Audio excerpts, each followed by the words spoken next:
우리에게 주신 하나님 말씀 대림절 제1주 교회력에 따른 성서율과 성경 봉독이 있겠습니다.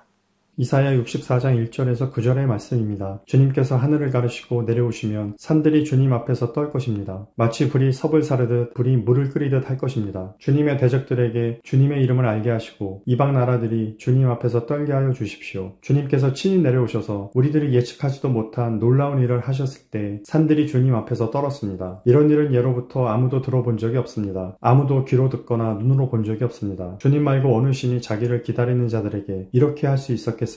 주님께서는 정의를 기쁨으로 실천하는 사람과 주님의 길을 따르는 사람과 주님을 기억하는 사람을 만나 주십니다. 그러나 주님 보십시오. 주님께서 진노하신 것은 우리가 오랫동안 죄를 지었기 때문입니다. 우리가 어찌 구원을 받겠습니까? 우리는 모두 부정한 자와 같고 우리의 모든 의는 더러운 옷과 같습니다. 우리는 모두 나뭇잎처럼 시들었으니 우리의 죄악이 바람처럼 우리를 휘몰아갑니다. 아무도 주님의 이름을 부르지 않습니다. 주님을 굳게 의지하려고 분발하는 사람도 없습니다. 그러기에 주님이 우리에게서 얼굴을 숨기셨으며 우리의 죄악 탓으로 우리를 소멸시키셨습니다. 그러나 주님은 우리의 아버지이십니다. 우리는 진흙이요 주님은 우리를 빚으신 토기장이이십니다. 우리 모두가 주님이 손수 지으신 피조물입니다. 주님 진노를 거두어 주십시오. 우리의 죄악을 영원히 기억하지 말아 주십시오. 주님 보십시오. 우리는 다 주님의 백성입니다. 오늘 우리에게 주시는 주님의 말씀입니다. 아멘.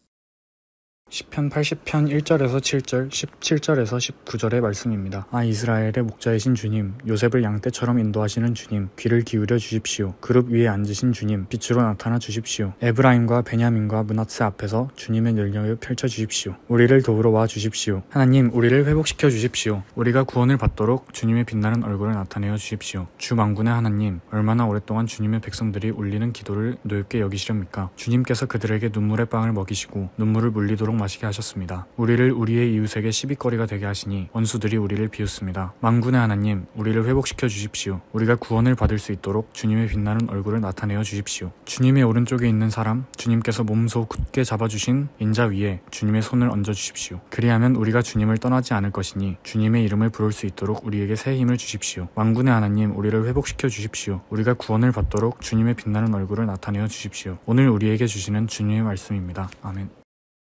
고린도전서 1장 3절에서 9절의 말씀입니다. 하나님 우리 아버지와 주 예수 그리스도께서 내려주시는 은혜와 평화가 여러분에게 있기를 빕니다. 나는 여러분이 그리스도 예수 안에서 받은 하나님의 은혜를 생각하고 여러분의 일로 언제나 하나님께 감사를 드립니다. 여러분은 그리스도 안에서 모든 면에 풍족하게 되었습니다. 곧 온갖 언변과 온갖 지식이 늘었습니다. 그리스도에 관한 증언이 여러분 가운데서 이렇게도 튼튼하게 자리 잡았습니다. 그리하여 여러분은 어떠한 은사에도 부족한 것이 없으며 우리 주 예수 그리스도의 나타나심을 기다리고 있습니다. 우리 주 예수 그리스도께서 나타나실 날에 여러분이 흠잡을 데 없는 사람으로 설 수 있도록 주님께서 여러분을 끝까지 튼튼히 세워주실 것입니다. 하나님은 신실하신 분이십니다. 하나님께서는 여러분을 부르셔서 그 아들 우리 주 예수 그리스도와 친교를 가지게 하여 주셨습니다. 오늘 우리에게 주시는 주님의 말씀입니다. 아멘.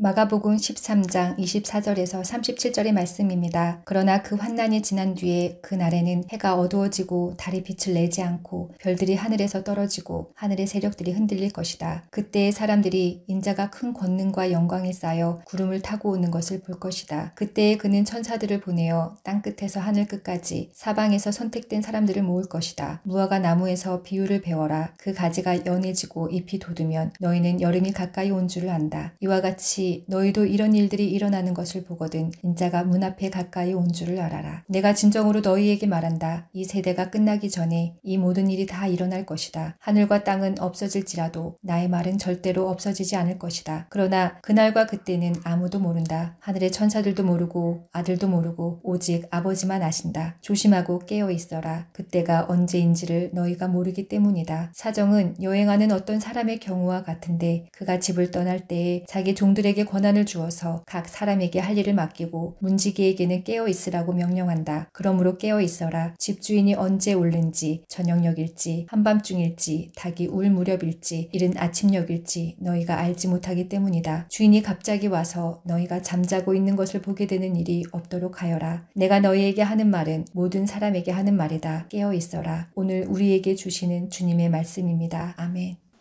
기도드리고 설교 말씀 받도록 하겠습니다. 주님을 예배할 수 있도록 저희를 인도하심을 감사드립니다.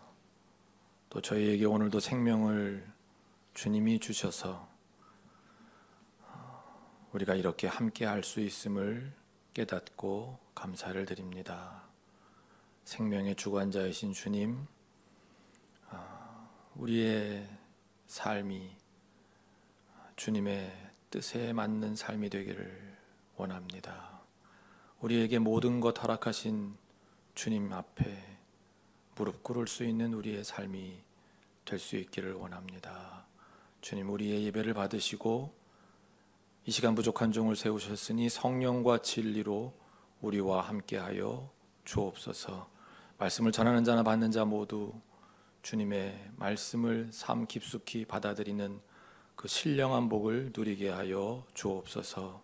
함께 하시는 주님께 감사와 영광을 돌리며 우리 주 예수 그리스도의 이름으로 기도하옵나이다. 아멘. 지난 한 주도 주님을 따르기 위해 애쓴 여러분 모두를 주님의 이름으로 축복합니다. 오늘도 우리는 성부, 성자, 성령 삼위 하나님께서 우리에게 명하시는 생명의 길 그 위로 걸으며 주님을 따르고자 합니다. 오늘 설교는 그 흐름을 먼저 말씀드리면 이사야 본문으로 시작해서 시편 본문을 거쳐 마가복음 본문 그리고 마지막에 고린도전서 본문으로 맺을 예정입니다. 1부 때 보니까 오늘 벌써 설교가 끝났나 싶을 정도로 오늘 설교가 아주 짧습니다. 그러니까 이렇게 잠시만 정신을 놓치지 않으시면 얼른 설교가 끝납니다. 자, 성경 전체 분량의 4분의 3, 아니 4분의 3보다는 좀 더 많은 것 같아요. 한 5분의 4 정도가 구약성경입니다. 우리가 잘 읽지 않는 구약성경.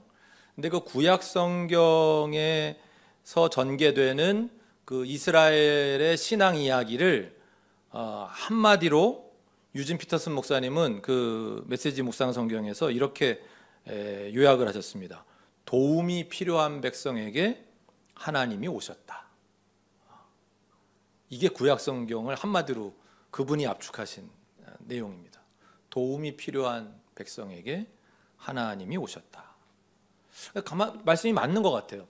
이 말씀을 염두에 두고 이렇게 구약성경 전체의 흐름을 생각을 해보면 하나님께서 그 이스라엘 백성들에게 구원을 베푸셨고 그리고 그들이 그분의 사랑 안으로 들어올 수 있도록 이끄셨는데 근데 그건 그들이 요구한 게 아니었거든요.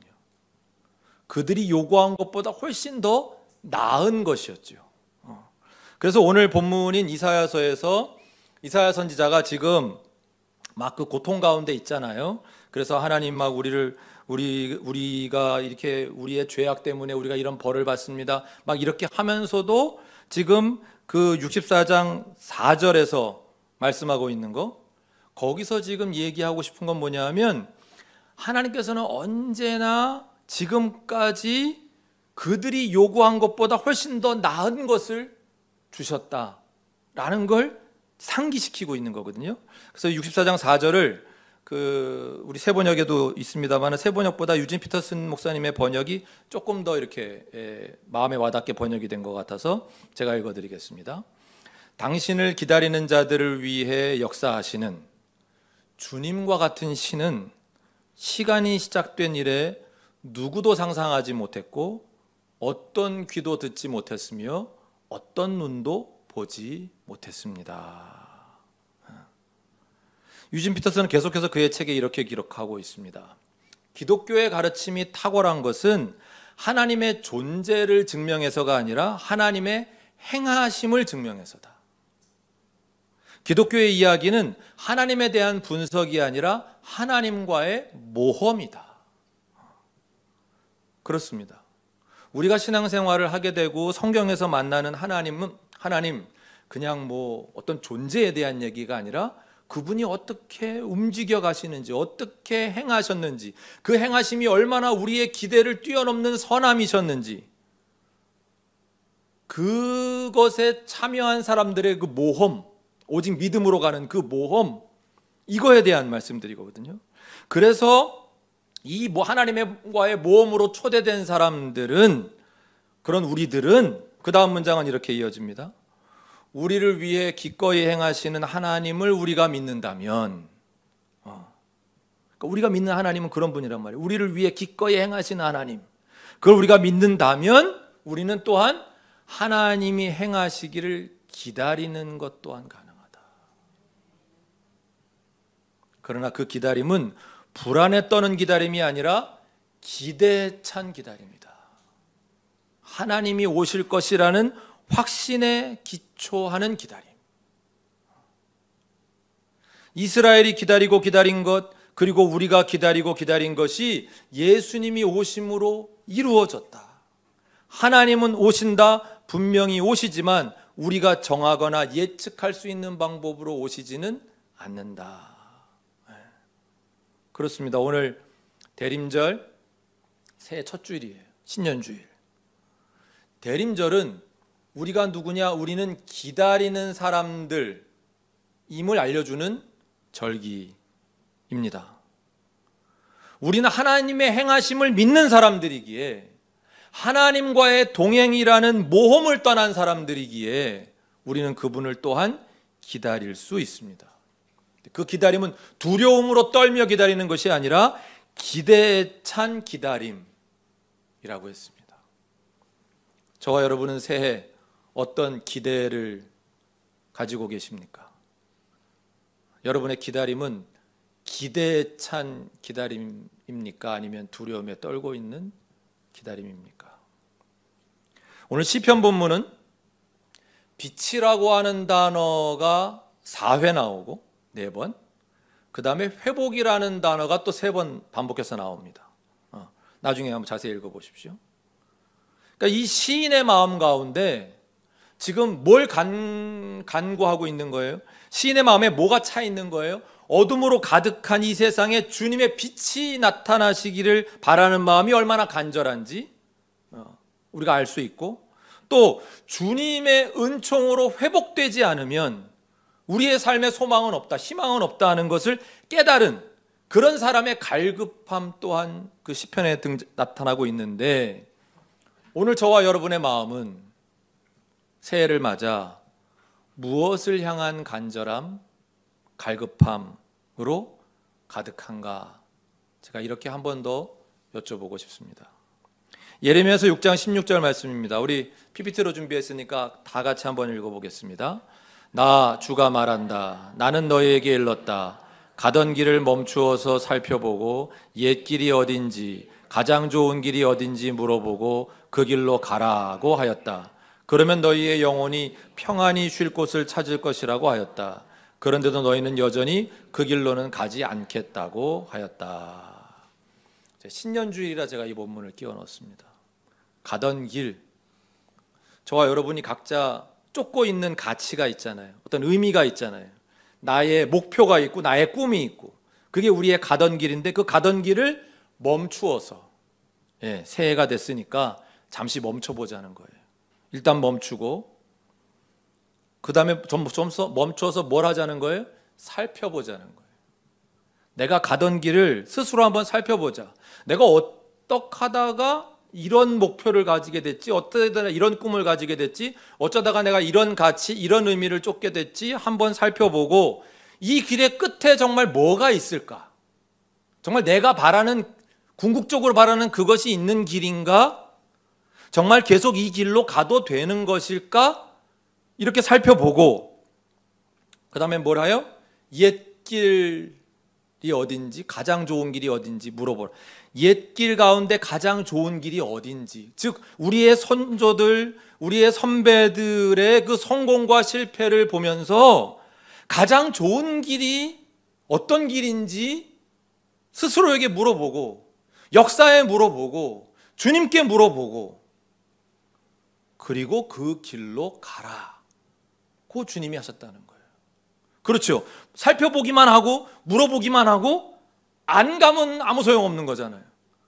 아무것도 하지 않으면 안 되는 거죠. 이제는 그 길로 가야지. 가장 좋은 길, 답을 찾아가야지요. 나는 오늘까지 이렇게 살아왔어. 나는 이제까지 50년 이만큼 살았어. 이제 틀렸어. 난 딴 길로 못 가. 그냥 이대로 살다가 나는 죽을 거야.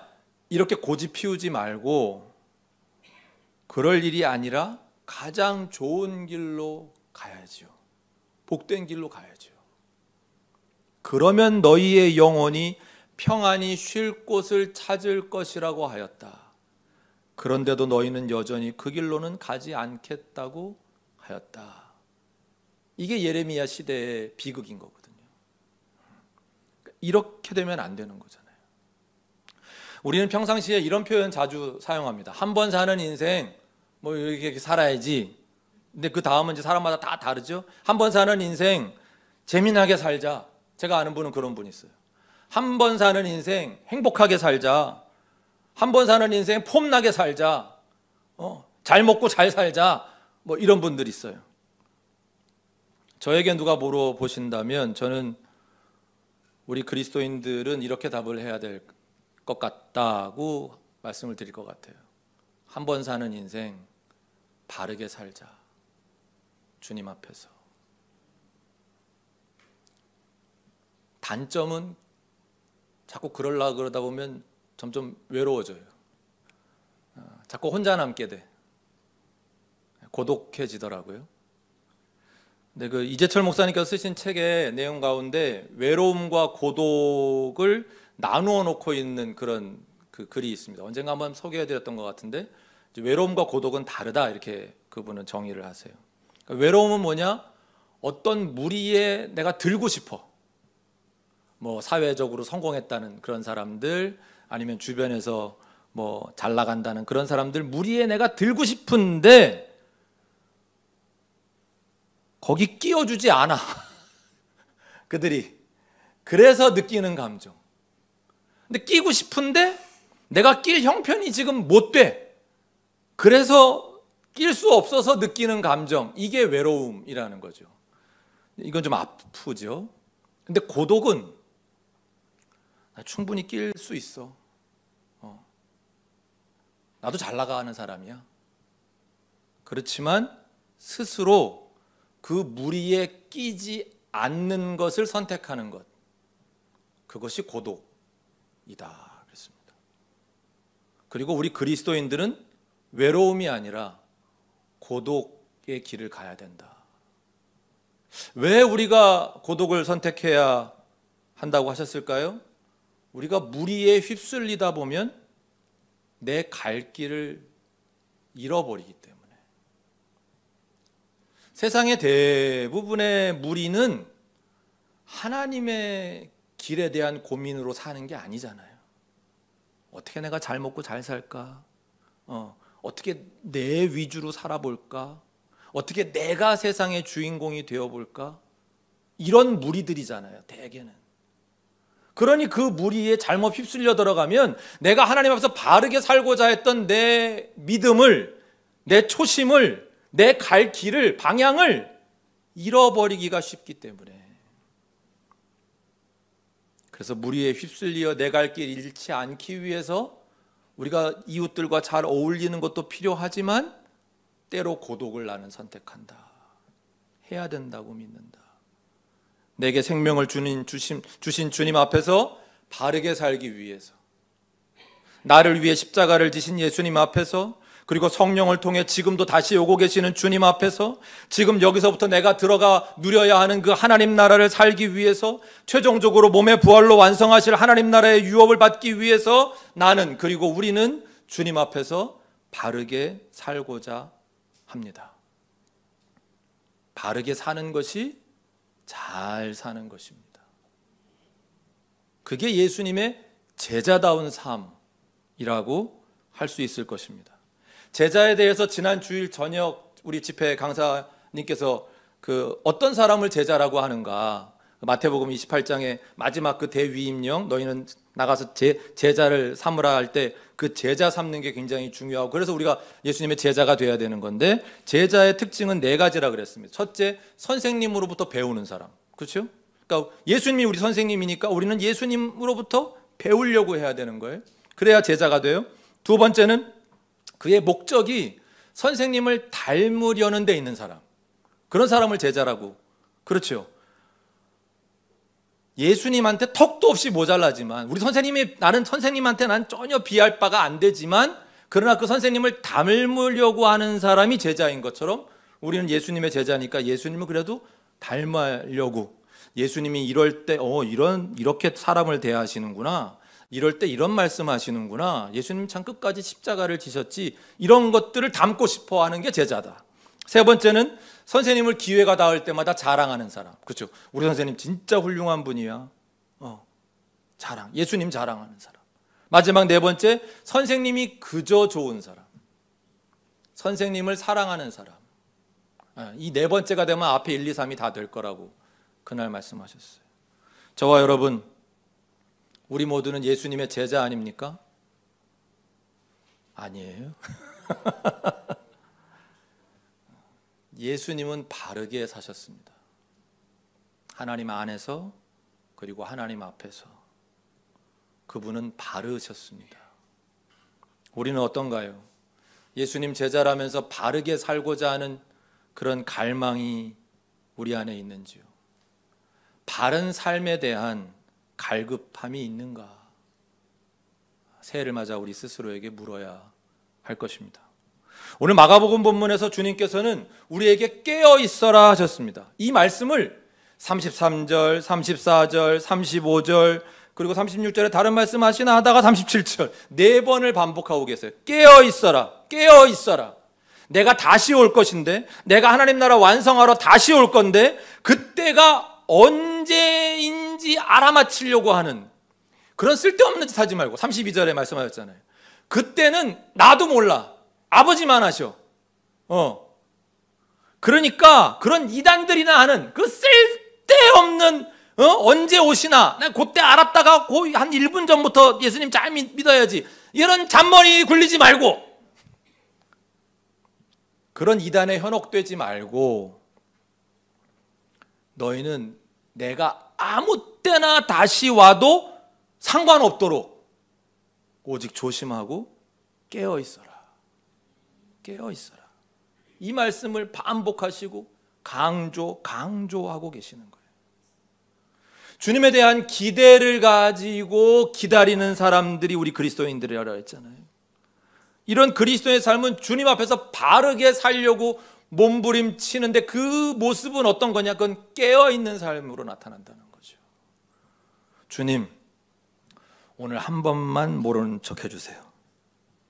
오늘 한 번만 눈 감아주세요. 아니, 2024년까지만 눈 감아주세요. 내가 이때까지만 내가 좀 이렇게 하고 다음부터는 절대 안 그럴게요. 이거는 깨어있는 삶이라고 할 수 없는 거예요. 주님, 오늘만 눈 감아주세요. 자꾸 이런 날이 어제도 그랬고 오늘도 그랬고 내일도 그렇게 돼요. 제가 그 깨라는 제목의 설교를 구상했던 적이 있습니다. 인생에는 3깨가 있어야 된다, 뭐 이런 요지로다가 한 건데, 깨어있음, 깨어짐, 깨달음, 이 세 가지가 있어야 된다. 괜찮죠? 이걸 오늘 다 써먹었어. 큰일 났네 이제. 우리 삶에 깨달음이 있어야 진짜 잘 살 수 있는 건데, 제대로 살 수 있는 건데, 깨달음을 얻으려면 기존의 나의 세계가 깨어져야 되겠더라고요. 그게 깨달음. 그리고 그 깨어짐을 얻으려면 내가 깨어 있어야 깨질 수 있겠더라고요. 그러니까 순서대로 나열하면 내가 깨어 있어야 깨질 수 있고, 깨질 수 있어야 깨달음에 이르게 된다. 근데 사실은 깨어 있는 것도 어렵고 만만치 않죠. 세상이 자꾸 우리를 눈 감게 만드니까, 세상만 바라보게 하니까. 깨어지는 것도 엄청 아프잖아요. 좀 전에 제가 인사 나누는데 우리 한 집사님께서 그러시더라고요. 우리 애는 내가 아파야 잘해요. 이렇게.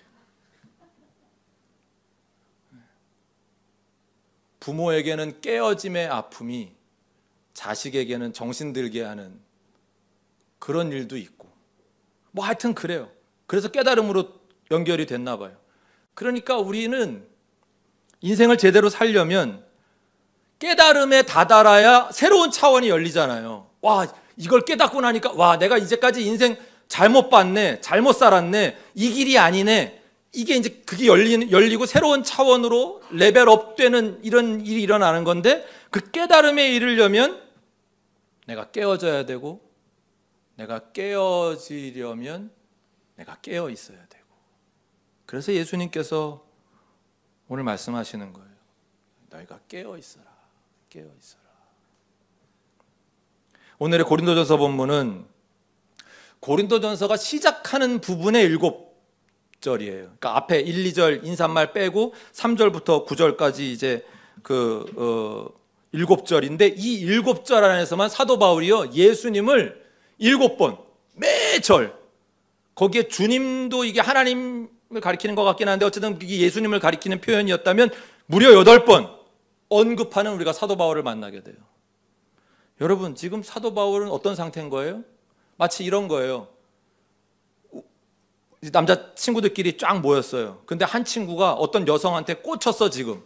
그러니까 친구들하고 대화하는 가운데 끊임없이 그 여성의 이름을 언급하는 것처럼, 물론 반대의 경우도 마찬가지예요. 여자분들도 그 중에 한 분이 어떤 남성에게 꽂혀 있으면 계속 그 이름 얘기하잖아요. 마치 아닌 것처럼, 남의 일 얘기하는 것처럼 얘기하는데 다 지 얘기인 거잖아요. 지가 꽂혀가지고 자꾸 그 사람 언급하는 거잖아요. 걔가 괜찮지 않니? 뭐 성격이 좋지 않니? 뭐 잘생기지 않았니? 뭐 이렇게. 사도 바울이 지금 딱 그런 거예요. 사도 바울이 고린도 교회를 향해 편지를 쓰는데 그 서두에 계속 예수님을 언급해요. 왜? 사도 바울이 지금 예수님께 꽂혀 있는 거예요.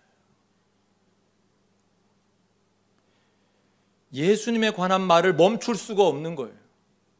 예수님이 없다면 그의 말이나 행동은 아무 의미가 없기 때문에. 성의 마지막 날이었죠. 강사님이 연병 같은 자로 불리던 바울에 대해 언급하셨습니다. 아마 참석하신 분들 기억나시죠?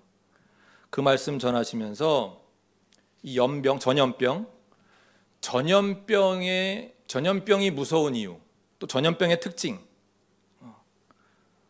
보균자, 그 균을 보유하고 있는 사람의 의도 또는 의지와 상관없이 내가 그 균을 보유하고 있으면 이게 퍼져나간다. 두 번째, 그 보균자와 함께 있는 사람의 의지나 의도나 뜻과 상관없이, 그 사람의 감정과 상관없이 내가 보균자와 함께 있다는 것만으로도 전염된다. 세 번째 특징은 코로나균을 보유하고 있으면 코로나균이 전파되고, 독감균을 보유하고 있으면 독감이 전파된다. 그러니까 사도 바울을 향해 사도행전 24장 5절에서 이 자는 연병 같은 자라고, 그를 모욕하기 위해서 어떤 사람이 사용했던 표현이지만 이건 정말로 예수님의 참 제자였던 바울을 아주 정확하게 표현하고 있었다는 거죠. 바울의 의도가 무엇이었든지 간에, 바울의 의지와 바울의 뜻이 무엇이었든지 간에 그와 함께 있는 사람들에게 전파된 것은 오직 예수님뿐이었다는 거예요. 참으로 무서울 정도로 전염병이 번져나가듯이, 마치 코로나가 번져나가듯이 바울을 통해 예수님이 전해졌다는 거예요. 다른 어떤 것이 전해지는 것이 아니라 그의 마음을 가득 채우고 있었던 그 예수님만 전해졌구나. 그렇기 때문에 그는 고린도 교회에 보내는 편지의 시작을 이렇게 할 수밖에 없었구나. 얼마나 다양하게 예수님을 부르시는지 몰라요. 오직 예수 그리스도, 오직 우리 주 예수 그리스도, 하나님의 아들 예수 그리스도만을 전파하는 연병 같은 자로. 어떻게 이런 일이 일어날 수 있었을까? 그가 예수님께 꽂힌 자였기 때문에, 예수님의 진짜 제자였기 때문에. 우리도 새해 그런 예수님의 제자들이 다 되기를 주님의 이름으로 축원합니다. 말씀을 정리하겠습니다. 야고보서 1장 14절부터 17절, 제가 한 절 여러분 한 절 번갈아 가면서 읽는 것으로 봉독합니다. 사람이 시험을 당하는 것은 각각 자기의 욕심에 이끌려서 꿰매 빠지기 때문입니다. 욕심이 잉태하면 죄를 낳고 죄가 자라면 죽음을 낳습니다. 나의 사랑하는 형제자매 여러분, 속지 마십시오.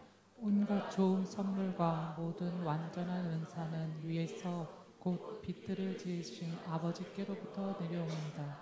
아버지께는 이러저러한 변함이나 회전하는 그림자가 없으십니다. 아멘.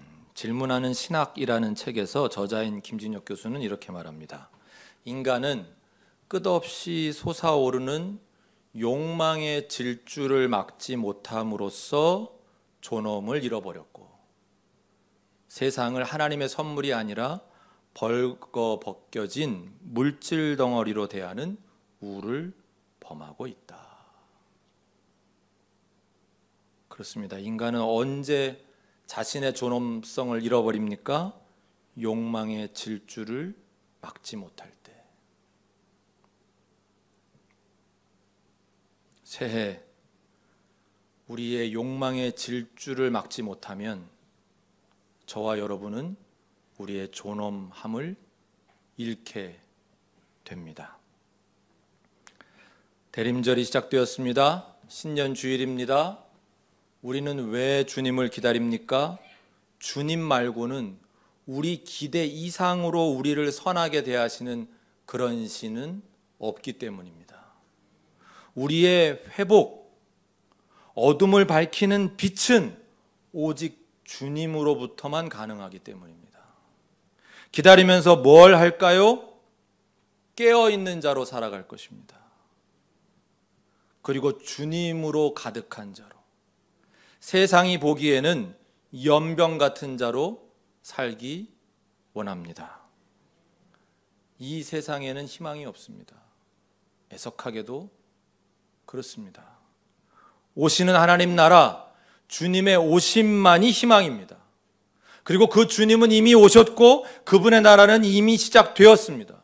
우리는 하나님을 믿음으로 주님에 대한 신뢰를 바탕으로 하루하루를 살아갈 수 있어야, 그래야 그 나라를 발견할 수 있고 그 나라를 위해 일하며 그 나라의 완성을 기다리며 살아갈 수 있는 것입니다. 그렇게 살아가는 것이 그리스도인의 삶인 줄로 믿습니다. 기도드리겠습니다.